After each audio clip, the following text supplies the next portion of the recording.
So in a few minutes, we're actually going to deliver our presentation and practice it on video. It's a big moment, and it's really the most important element of this whole training. But before we do, I want to make life easier for you. Now, in school, I would never, ever suggest you cheat. It's not the right thing to do. It's not ethical. It's not moral. Plus, if you get caught, penalties are severe. But when you are giving a presentation, a talk, doesn't matter if it's to your scouting troop, doesn't matter if it's to school, family, I do recommend that you have a cheat sheet. Now by that I mean just a single sheet of paper that's got some notes. Big, bold letters, not whole sentences, not whole paragraphs. Because here's something I guarantee you that's true.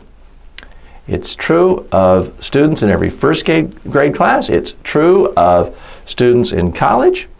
It's true of adults who are 85 years old. And here's the big truth.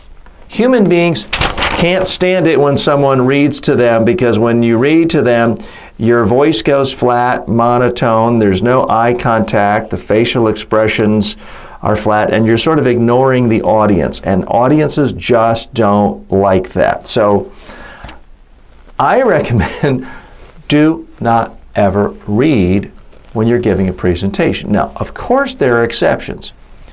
If you are quoting Patrick Henry or any other famous author and you want to get it just right, well, certainly it's fine to glance down and read.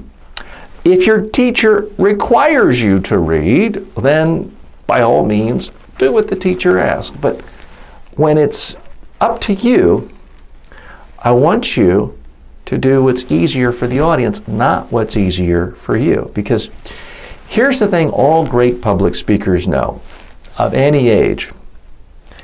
It's not about you, it's about the audience and getting them to understand you and to do what you want. So again, you're asking your parents for an increase in allowance.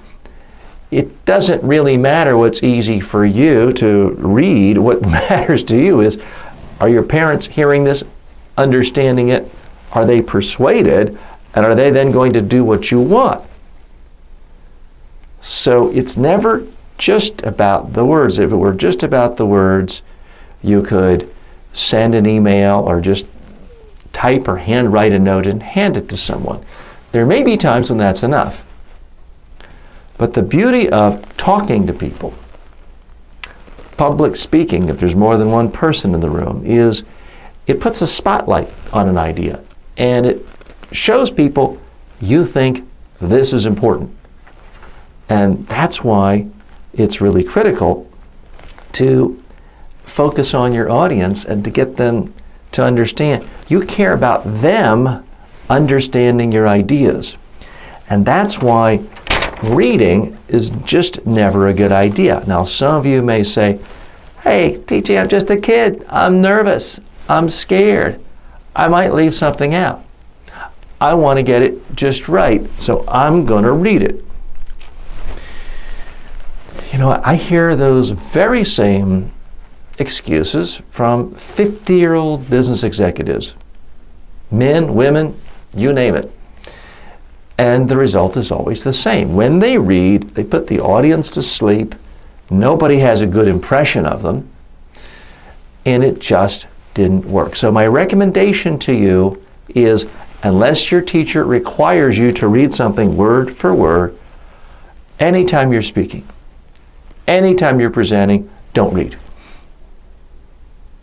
Have notes, have a cheat sheet, but limit it to a single sheet of paper.